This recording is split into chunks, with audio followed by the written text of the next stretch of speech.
Two experts in ICF. Yeah. Decades of experience. One podcast. Yeah. Two hosts with a lot to say. Look, I cannot sit through a struggle. I gotta get up and hustle. I gotta push through the pain, cause really that's how you build muscle. Welcome to the Build With ICF podcast with your hosts, Trevor Brown and Heather Herring Brown. Yep, they're a package deal. With over 20 years of ICF installation experience, Trevor can throw down some expertise on sales, marketing, and training. On the other side of the table sits Heather, aka the girl boss, and she's earned the title as the owner of an award-winning ICF construction company, a drafting and design company specializing in ICF. And the numbers? With a master's in accounting, she does that too. Sleeves up, boots on. This is the Build With ICF podcast. I don't want nothing for free. I'm here to work. Been through the dirt. I've been through the dirt, yeah. Well, once again, we have a little bit of false advertising there since we told everybody that Heather's here, but she does what she does sometimes, and she bailed on us when we decided to do a cool interview. So, sorry, Jake, you don't get to hang out with Heather. You're stuck with me today. I'll manage. So today, this is kind of fun. We've been talking about doing stuff like this for a while now. We're getting involved with, we're getting people that reach out to us through Instagram and through our website and stuff that listen to the show and watch us on social media and have different takes on kind of some of the stuff we're doing. And today we've got Jake Vierzen, and you actually reached out through Instagram. You're R Value Homes out of Clarksville, Michigan. And you reached out with some ideas, started the conversation with us. And I was like, you know what? This is a smart dude that's been doing this for a while. We need to have him on this podcast to give his take. So welcome to the show, Jake. Well, thank you. You might have oversold my intelligence level a bit, but yeah, I've certainly been doing ICF for a while. I definitely wanted to talk a bit about some of the questions that were raised on one of your podcasts. Yeah. How long? Give us a little bit of backstory, like when and how you got into this crazy industry. Sure. I'll try to keep it fairly short, but I actually started R Value Homes in 2004. And prior to that, it's been about 10 years as a poured wall contractor. And one of the things that really motivated me to start in the ICF world was I hear our pump operators who visited lots of job sites in the course of a week, and they'd come and they'd tell us about these people that were pouring concrete and foam walls, and it took us 6-8 hours on the job site, and it was not fun. And hearing that, I thought, I think I've got what it takes to pour a straight, flat wall, and this is a really low bar. It seems like it's a great opportunity. So I visited the world of concrete. Yeah, that's a thing. And all the cool really kids go to World of Concrete. Yeah. Yeah. Fell in love with what I saw and kind of thought, this is a great opportunity. I will work as an installer for local builders and general contractors, commercial, residential, whatever. So that I did for about 10 years. And the commercial side, at least here, didn't really go anywhere. There was very little commercial work. Residentially is what kept us going. And one of the frustrations, this was now 10, 11, 12 years ago, that some of my clients were having is they couldn't find a builder that really wanted to do it. And so they were left as their own builder. Not all of them wanted that. And so they hired me. I'd put the walls in for them, but they were kind of stuck not knowing not to do everything else. So I ended up fielding a lot of calls to help them get the project finished. And at some point, I just decided I need to be the builder on the whole home. And so that's where we are today. So did you start with a specific brand? Have you been with a specific brand? Do you install multiple brands, or what's your block story? Yeah, that's another interesting question. 20 years ago, Phoenix was a new company, and it was kind of a shiplap block. And you would purchase into the company, and then you would get the block at a good price. So I did that, and we put up probably a dozen homes with Phoenix before somebody introduced me to Reward. And the very first time I used it, it was clearly a superior block.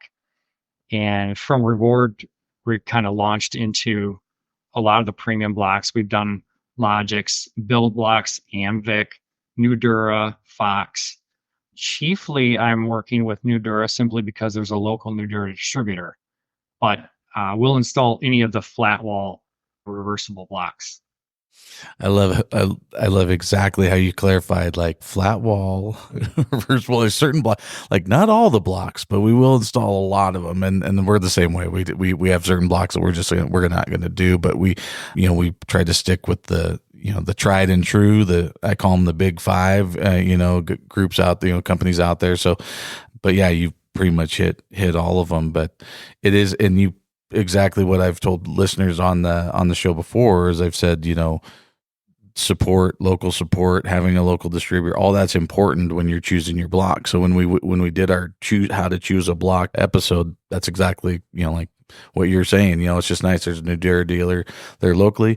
We've had the Nudura guys on, and they're just really super great guys and a good company to work with. So you're definitely in good hands working with them. But we do the same thing. We'll work with different brands depending upon who, we'll get leads from different people, and it may just be dictated by they caught somebody on social media, so they followed that brand, or like I said, there's a local distributor or a builder prefers to work with one. So that's pretty cool. But yeah, no, it's great. And I think it's interesting before we get into, I know we're going to talk a little bit about where we got started with was the, the water drainage, air infiltration type stuff for your walls below siding and some of the questions that we had with that. But we'll get there. I wanted to ask you too, what are you guys seeing in your area when people are, wondering like how is ICF, or why is ICF a motivation in Michigan? What do you see, and have you seen over the last 20 years? Has it changed what the motivation is, or has it pretty much been the same in your area?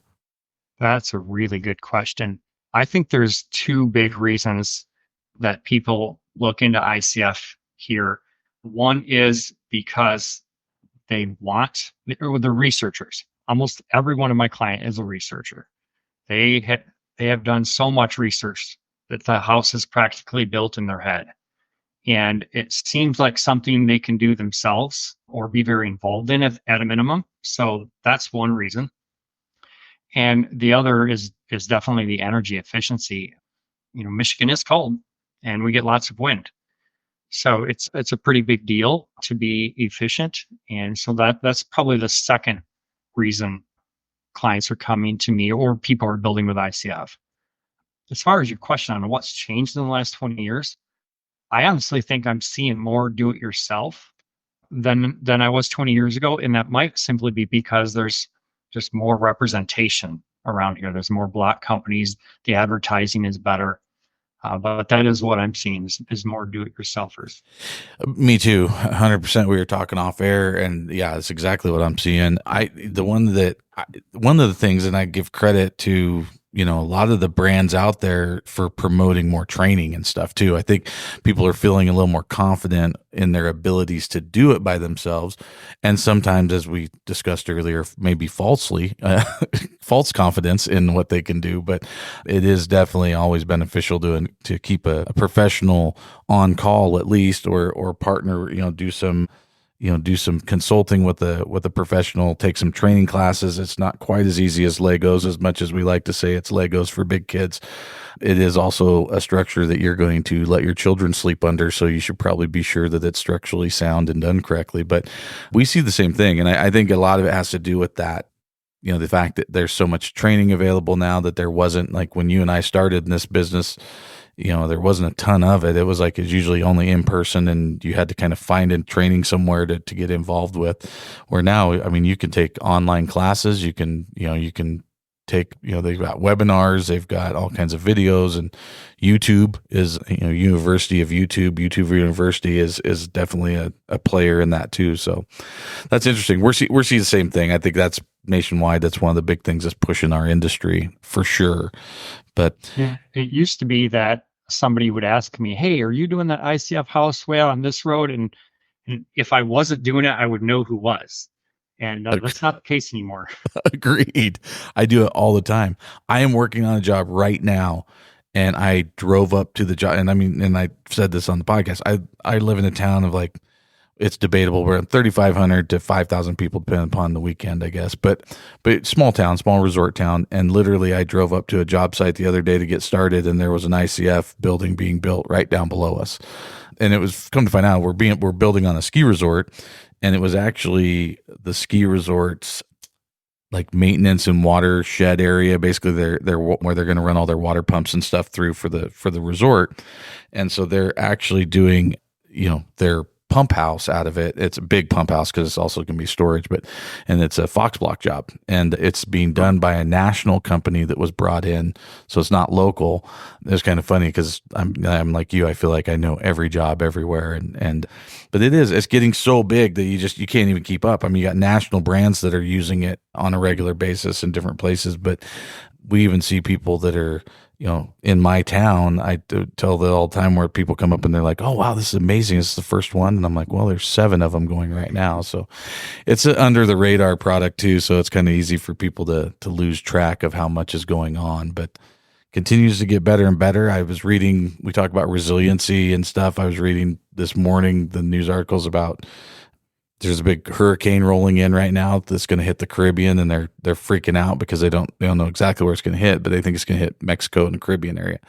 And they were talking about how the structures are not built to withstand that, even though they're in hurricane zones, and how they've got to change that. And of course, first thing I'm thinking is somebody needs to sell them some ICF. There's a different need. Like you and I deal with a lot of people doing it for cold, energy efficiency, stuff like that, or even heat. There's some of these places where it's like it's going to be used for other reasons, like the hurricane resiliency or tornado. So just interesting to see all the different reasons why this thing's growing.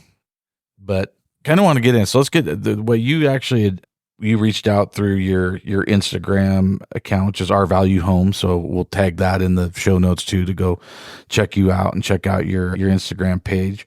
But you had reached out and talked about, because we were talking about the water barrier drain, gapping behind siding and stuff. And I was saying it's really big. Like we see it in the Canadian, anything that comes out of Canada, basically for the training. A lot of the siding training shows them putting the board and bat on, different things behind it, a wheat barrier of some kind. We don't deal with that out here. I've never done it.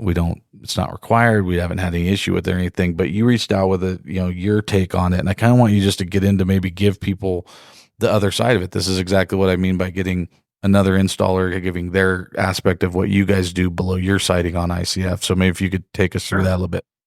Yeah, well, Canada does have a code that requires an air gap under their siding for drainage purposes and to keep the backside of the siding dry. So that's probably why you see that a little bit more in Canada. What we've been doing probably in the last 8 or so years is putting some sort of weather resistant barrier on the ICF before we put the siding on.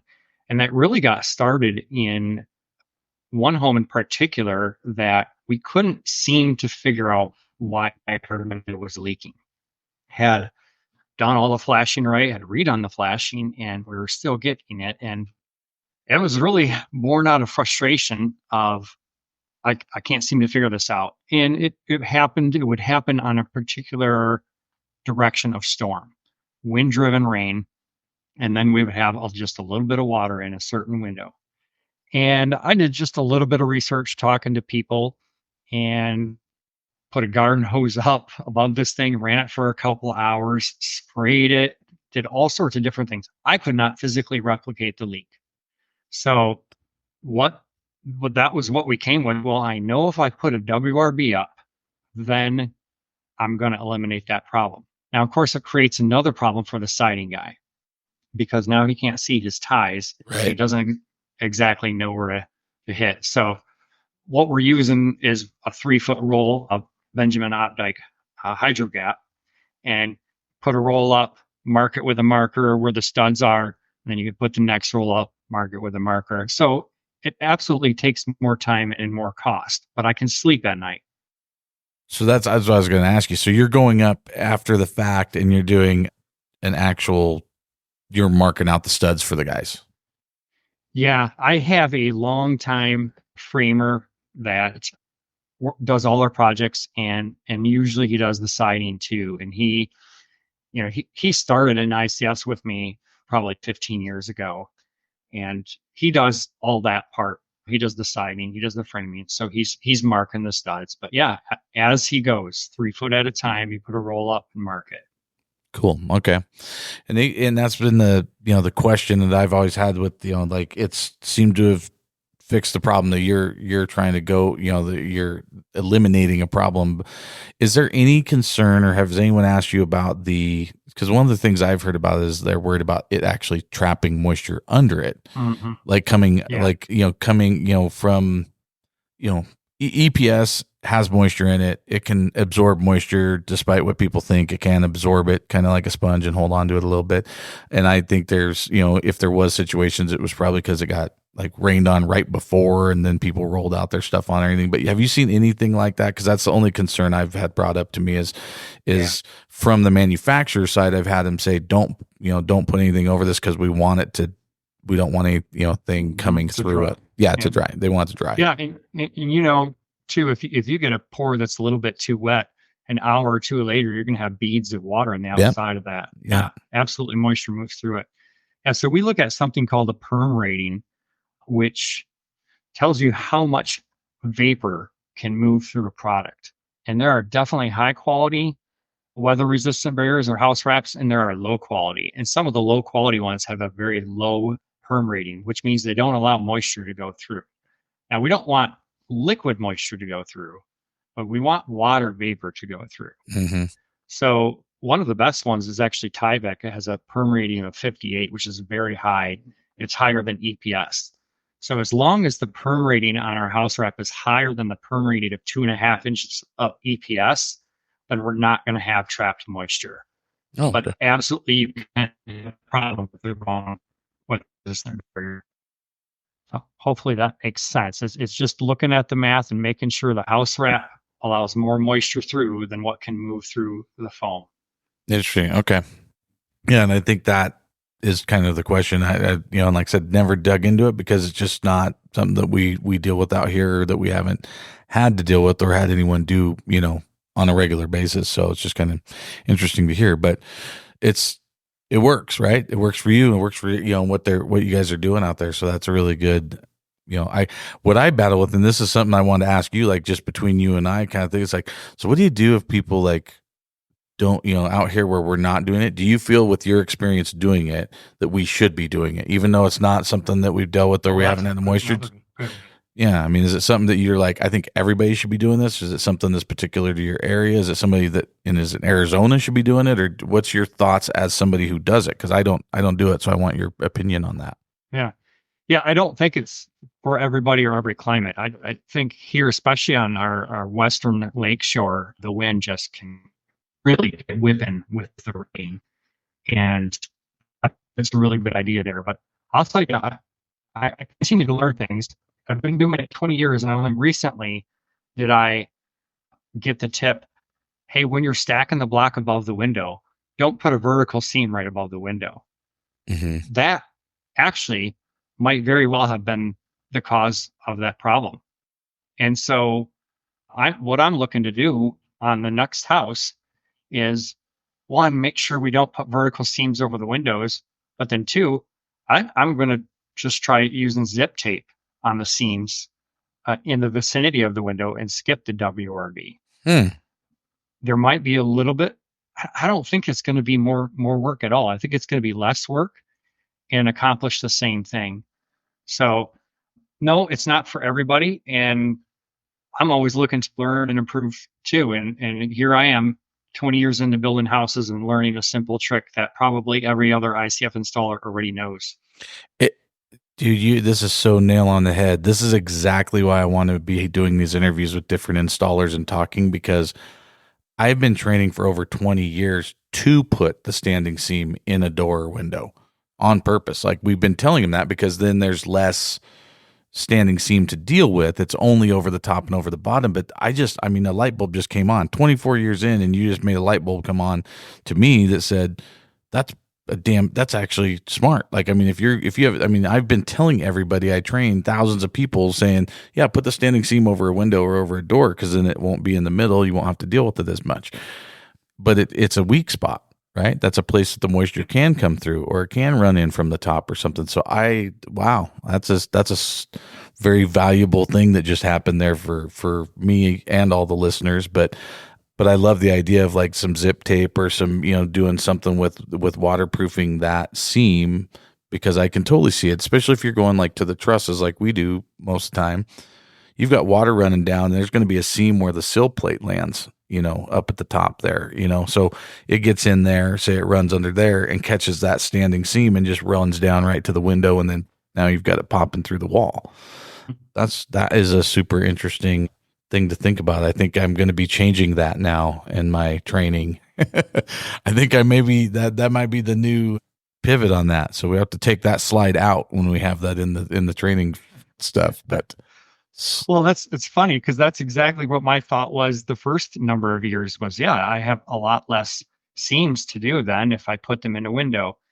But then I went through some Fox blocks training and they talked about, don't worry about that. Just find one spot and make the seam right there. And it's really easy. And we did that on a couple jobs and it worked great. And so now we do it on the long end of the corner on every wall. If we have that sort of seam, it goes on the long end of the corner.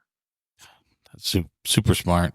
Okay, everybody, are you listening? Did everybody hear that? Take the notes down. Listen to Jake on that one. That's a pretty good. See, and you were selling yourself short, saying that this, I was overselling you. I was underselling you.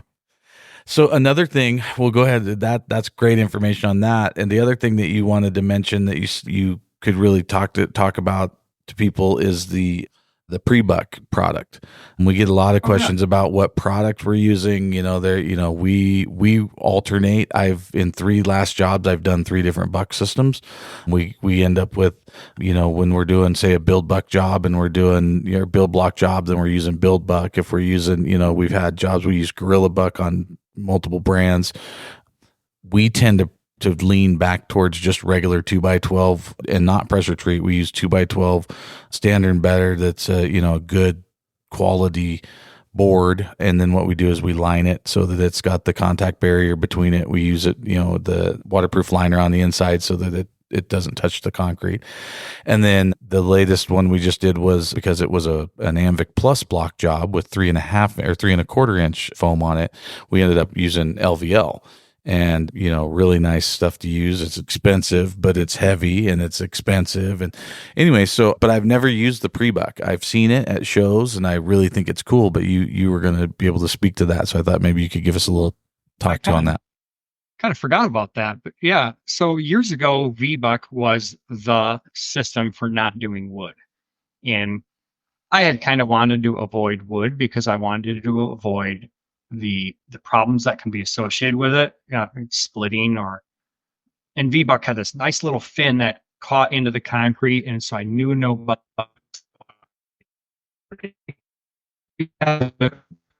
strips and channels of V-Buck, and it was a crazy amount of labor. And then V-Buck went out of business. So around that time, there was a local Logix distributor that also closed down. And one of the guys there that was really responsible for the Logix program, he approached me. He said, I noticed that rim joist is made in a similar size to our 4-inch ICF and our 6-inch ICF. What do you think about me starting a company making a buck out of that? So I said, well, that's a fantastic idea because it's not very heavy and it certainly doesn't warp as much. Just got to keep it dry and protected. So he found a product that he painted on the outside and he put these things together for me. And then he came up with a way to do a flange to keep it centered in the wall. And then I didn't have to line the thing with plywood. Mm-hmm. And so that was kind of phase 1. And eventually he figured out he could buy these giant, like 20-foot long by 4-foot wide sheets of LSL. And so he started buying that and ripping them to size. And then he came up with a way to cut grooves, dovetail shaped grooves on the back side, and the concrete tied into that. And so every time he came up with an idea, he called me and we try it out on a job. Kick it around and Yep. Yeah. And really, I don't know how people buy it today, but pre-buck is made in my town. It's made in Grand Rapids, Michigan. Oh, really? And so, I have them assemble it for me. They cut it to size and assemble it for me, and I just drive over there with a trailer and load it up, and it's it's awesome. So what I love about it is that I can hang the heaviest door from it and it doesn't Right. budge. And that's where we get back into the wood thing for us, is having some kind of wood contact is definitely what keeps the door installers happy. And that's where we kind of deal with it, is like, okay, what's going to make them happy? Because I know when they're not happy, then I end up dealing with it later. And so and that's what some of the ones that are a poly of any kind, whether it's an EPS or a polypropylene or anything, people all start to kind of complain about it and see, what their issues might be with it, or whether they're kind of, they love that old school wood feel to put the doors in, and for adjustment purposes, anything else, and down the road I think it's beneficial. But yeah, we actually, it's kind of funny, I was trying to look up, I've got an email here I was going to look up because sent it to myself. Anyways, there's a new, like a metal door frame and window butt company out there now, Stala, Stala framing. Yeah, they've been around for a long time. Once Oh, really? started doing schools, they kind of made their product specifically for those schools. Okay, so I just got sent them. Somebody sent this to me through the podcast and was like, "Hey, this is somebody you guys should get on there and you should talk to. It's this new company, blah blah blah." And so I just kind of clicked on it and checked them out a little bit and was kind of cruising around their website and stuff. But yeah, so they've been around a bit. So you're familiar with them. Have you ever installed them or used them? I've not installed them. They look to be a product that you would use in a commercial structure more than a residential. I could be wrong, but no, I've not installed them or even got my hands on it. Just seen pictures. Yeah. I'm just hearing it for the first time. So I might reach out to them and, be good. It looks like they're trying to push into the residential market, but they definitely are heavily into ICF. I mean, they've got a whole ICF section on their website and stuff. So really pushing into that. But yeah, it reminds me, like you said, of a, tilt up or CMU type commercial application, that we've seen forever. But the biggest one with this one is I think they're more conscious of people wanting, the insulation value of it. So it looks like they've taken care of that. So there's not the thermal bridging and stuff through the metal. I guess they've insulated it. But anyway, I'll have to save that for another episode. We'll try to get them on to talk about it. But so let's jump in. As you know, as a listener, we go through those 3 questions that we like to throw out.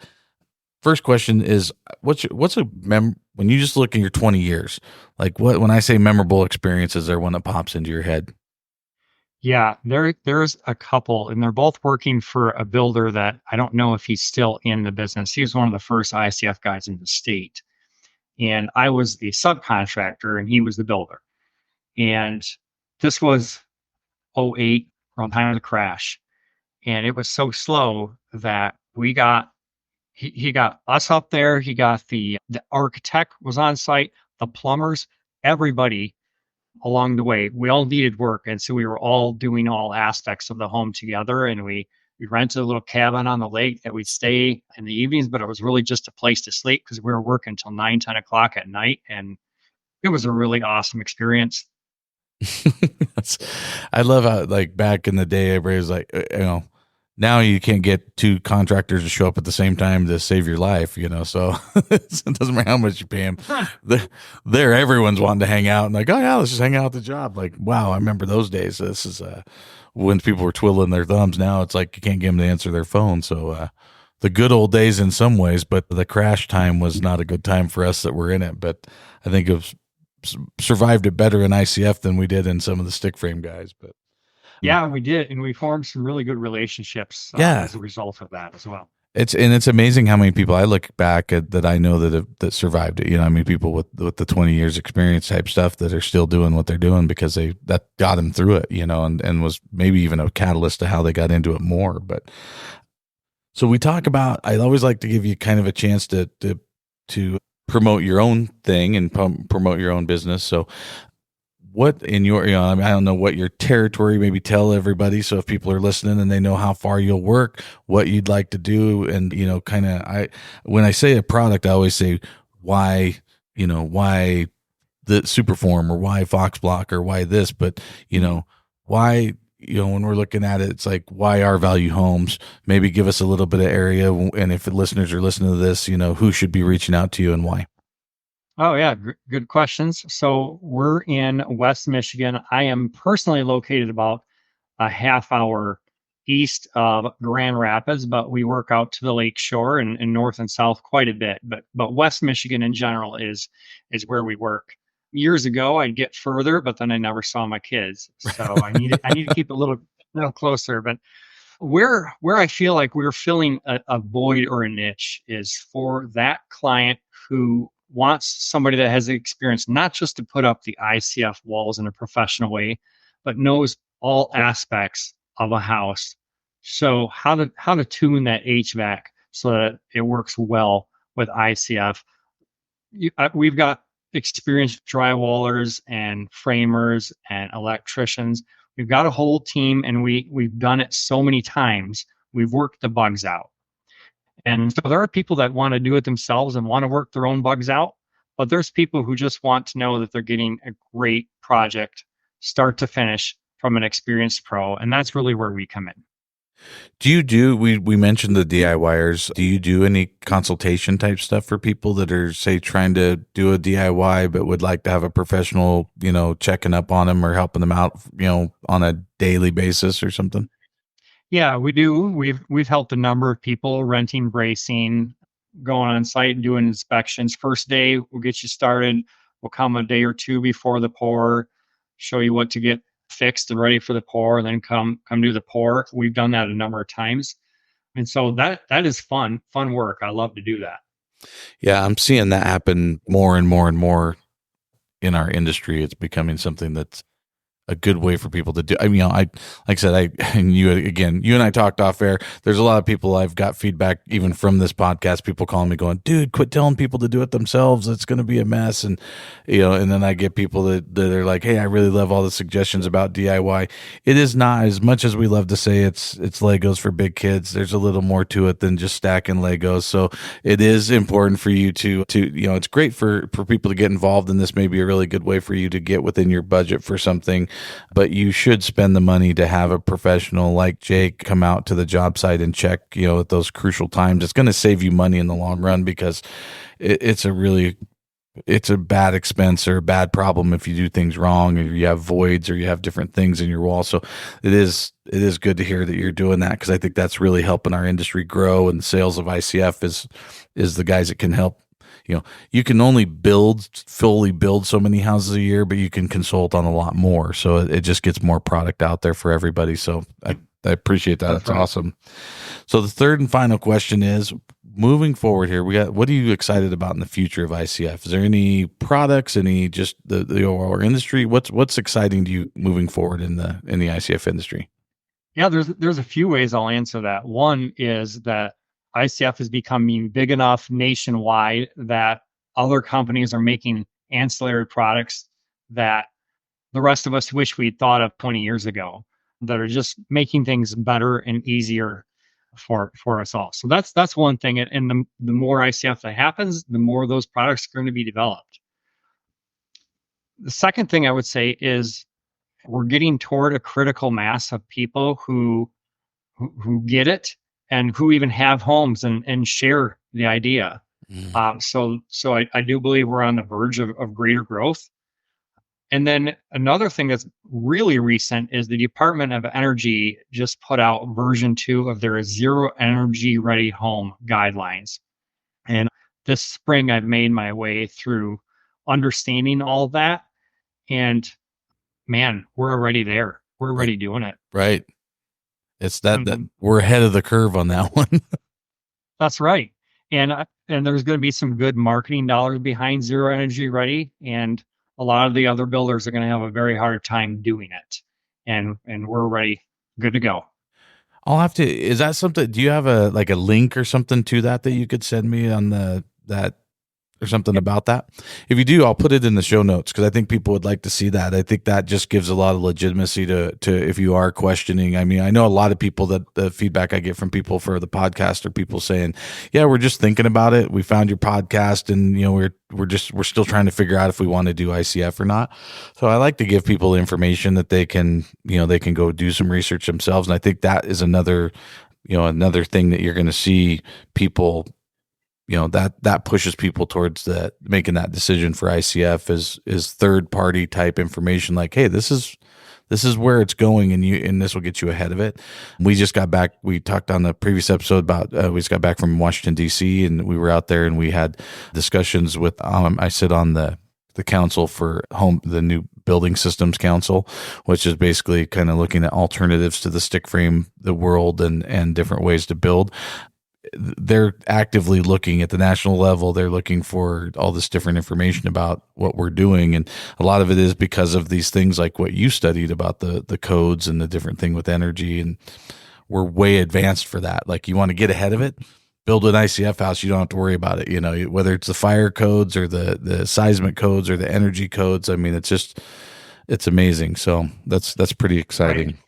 Right. And not only that, you've got your standard level of insulation, and then, like you mentioned earlier, Anvik Plus or Nudura has a couple of different ways that, and Fox, everybody has ways of getting increased levels of insulation. So we can go well beyond what the codes require and what these special programs like Zero Energy Ready Home requires that really easily. Yeah, agreed. So if we are you imagine do you go to World of Concrete every year? You're going to be out there again this next year? No, not every year. Nope. I'm telling you, man, that's where all the cool kids hang out. We're looking at putting together, like we talked about, Heather and I talked about doing a, like maybe a meet and greet or something with all the podcasts, try to get as many of our guests there in one room or something and do something, maybe and after one of the days or maybe a lunch thing or something, try to get everybody together. So if you do get there, maybe we can come out there and some listeners can meet you and pick your brain. But until then, how's a good way to get hold of you if they've got questions and stuff or anything that you've talked about here on the show that they'd like to reach out to you about? Yeah, great. So our Instagram at Our Value Homes is one way, and then also Facebook is / Our Value Homes. Perfect. And we'll tag that. I'll tag that in our show notes and everything, and on our social media, so that you'll be able to click over and talk to Jake if you guys have any questions on this. But really good talking with you. I'm super glad you reached out. This has been, as I told you before, I don't think this is going to be your only appearance on the show. I think we'll probably find some more information to pick your brain about and get you on here about. But really appreciate it. Yeah, really great to meet you. Yes, this is awesome. It's the virtual meeting. We'll have to get together in person soon. But yeah, if there's anything else that you want to end with, or we're going to take our exit here. No, I think that's it. Just appreciate this opportunity, and you guys are rocking it. So keep up with that podcast. I'm so thankful you're doing it. Well, thank you. That means a lot because it's why we do it, and we're just glad that people are appreciating it. And like I said, the feedback we're getting, the downloads have been awesome. We still ask everybody share. I mean, that's how we keep growing. We're not paying for ads or doing anything crazy. I do try to post her once in a while in a Facebook group or something. But if you see people asking questions on Facebook groups or on Instagram or anything, feel free to tag us, tag the podcast and ask them to come check it out. I try to keep our list pretty simple. So if you look down our episode list, you're going to see what each episode is about so that you can just click on the ones you want to listen to, or if you want to just binge it, then you can listen to the whole thing. But no, we really appreciate everybody out there. As we say all the time, I'm having to fill in for Heather here. I'm not going to do it nearly as well as she does, but making sure that we get to our socials. But we're at Build With ICF on all the socials, and we also are info at buildwithicf.com. Feel free to shoot us an email. Anything that you guys are wanting to hear, anybody you think that should be on here, just like, the Stala framing window bucks, that was, a suggestion from people that have reached out to us. So anything you see like that, we sure appreciate the heads up on cool new products or cool new people we need to talk to. So lastly, Jake, thanks again. I appreciate you coming on. I appreciate you reaching out to me and taking the time. And we're going to keep banging out this ICF thing. We'll just keep growing it from different ends of the country. You bet, Trevor. Thank you. All right. Have a good day. And thanks, everybody. And we will see you next time.